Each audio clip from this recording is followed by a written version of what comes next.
Buen día con todos. Somos los estudiantes de la Universidad Nacional Hermilio Valdizán de la Facultad de Ciencias Contables y Financieras de la asignatura de Costos Aplicados 2, con el docente encargado el doctor Yonel Chocano Figueroa. En esta oportunidad le vamos a dar a conocer los centros de costos de la empresa minera Buenavista del Cobre. Es una empresa a tajo abierto.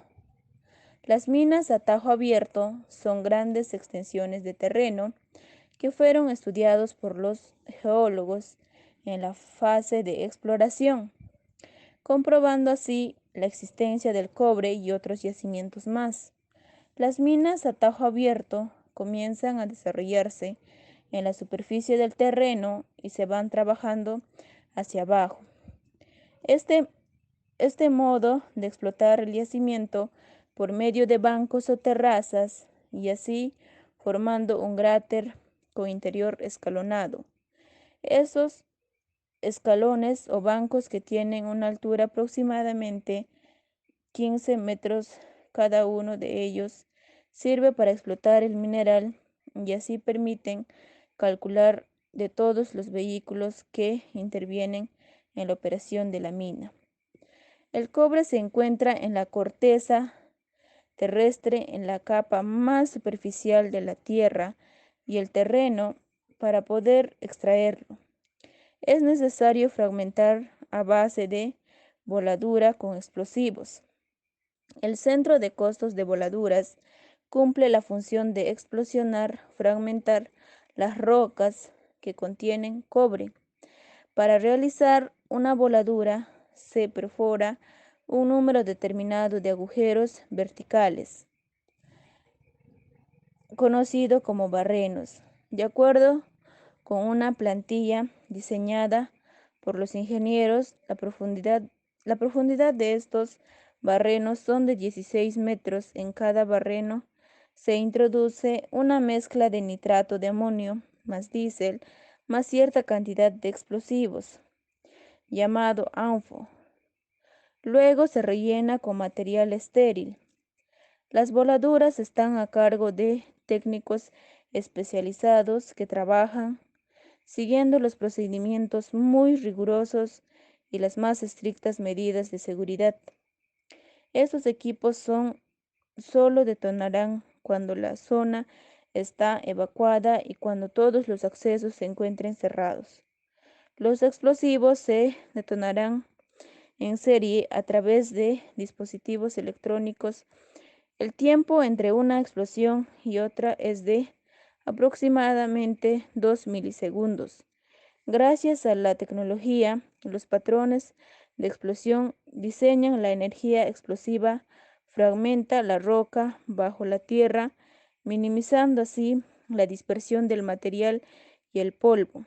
Después de la explosión y que sea totalmente seguro entrar a la mina y así poder comenzar a cargar del material fragmentado con palas gigantes en los camiones y lo van llevando a diferentes instalaciones para su debido procedimiento. El segundo centro de producción, lixiviación, es un proceso hidrometalúrgico que permite obtener cobre del material con una ley media, que se conoce como lixiviable, el cual contiene ácidos y o sulfuros secundarios, la cual consiste en el traslado del material a terrenos especiales que se le conoce como patios de lixiviación, en donde se va apilando en terrazas de 30 metros de altura. Esta pila de material se riega con solución diluida de ácido sulfúrico y agua. El líquido ácido pasa a través del material apilado, reacciona con el mineral y forma una solución de sulfato de cobre. Esta solución baja al sistema de bombeo, que las llevan hasta unos represos y luego a pilas de concentración. Bien, acá también tenemos otro centro de costos que viene a ser el proceso de la planta. y su subcentro de costo sería como la planta de ESDE. La palabra ESDE es una planta de pilas de concentración que es solvente y la depositación electrolítica. La palabra ESDE se encarga de la transformación la solución de cobre en puro en una solución puro de sulfato de cobre mediante series de reacciones químicas como sustancias orgánicas derivadas del petróleo. Durante la extracción por solventes, la solución impregnada de cobre pasa por fases en las que se emplean por compuestos orgánicos. Su objetivo es purificar y concentrar la solución de cobre, separándoles de las impurezas. Durante la electrodepositación, la solución purificada de cobre sería mediante unas celdas en las que se han introducido unas placas llamadas cátodos y ánodos. Los cátodos son de aceros inoxidables y los ánodos de plomo por las celdas. Entonces se hace pasar una corriente eléctrica directa y esto provoca que las partículas de cobre se adhieren a los cátodos. Con el paso de los días, las partículas de cobre van formando su propia placa sobre los cátodos. El cátodo con cobre adherido seca en una celda durante 10 días, luego se lava y después se lo separan las placas que se formaron en cada uno de sus lados. Estas placas, cuya pureza normalmente es de 99.99%, se apilan y se flejan para su embarque. Las placas de cobre, conocidas como los cátodos de electrobond, son el producto final que sale de la planta, para la venta directa o por su envío a la planta de alumbrón. Y tenemos otro centro de costos que es el control. Y como vimos anteriormente en las voladuras, también obtenemos un material de sulfuro de cobre que presenta la mayor concentración del mineral valioso. Este material se lleva a las quebradoras en donde es sometida a la trituración y el cribado. El propósito de la trituración es reducir el tamaño del mineral hasta media pulgada. El proceso se realiza en 3 etapas y se complementa con el tribado. Este es un sistema de mallas que se separa y se clasifica. Las partículas, aquellas que se tienen una dimensión mayor no deseados, son enviados nuevamente a las quebradoras. El material triturado a media pulgada se alimenta al sistema de molienda, en donde también se reducirá su tamaño.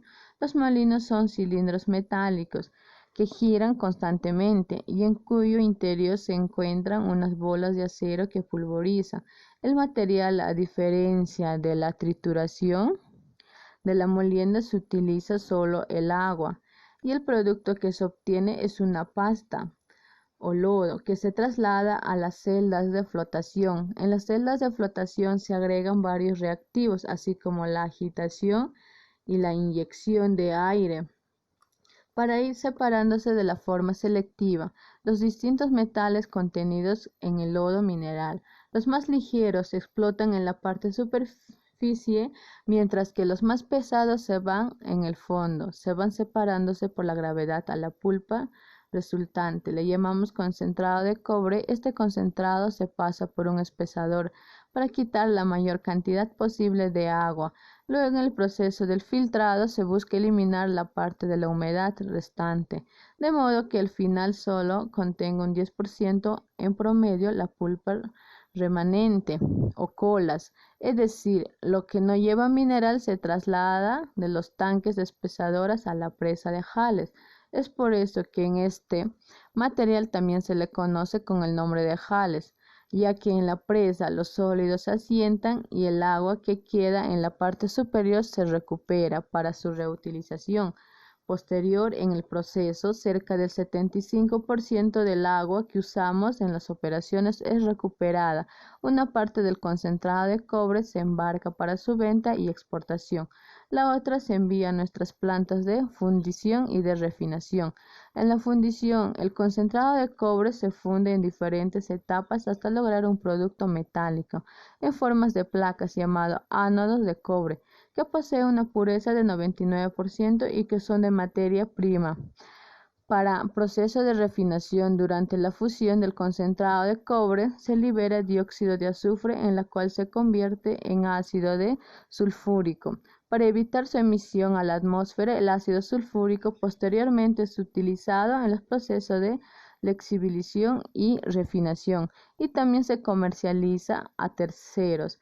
En la refinería se lleva a cabo un proceso electrolítico Los ánodos de cobre intercalado con cátodos de acero inoxidables son depositados en celdas que se sumergen en una solución diluida de ácido sulfúrico. Al aplicar la corriente eléctrica, los ánodos se van descomponiendo para formar electrolito de sulfato de cobre. En este electrolito, por el mismo efecto de la corriente eléctrica, también se descompone y libera el cobre que se deposita gradualmente en los cátodos de acero, formando una capa metálica en sus caras. Los cátodos se secan a los 11 días y se lavan y luego se separan de ellos de la capa metálica. Estas placas de cobre llamados cátodos de cobre electrolito se apilan y se flejan para su comercialización y el traslado. Una parte de las placas de cobre electrolito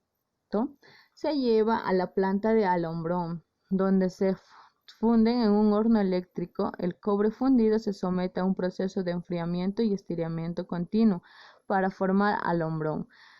Con un espesor de 3/8 de pulgada, este producto, que es la materia prima para la producción y los cables eléctricos, se enrolla y se fleja para su venta. Al final del proceso de refinación, en el fondo de la celda de electrolíticos queda un residuo que se le llama lodo anódico, al cual tiene valores de oro, plata y selenio.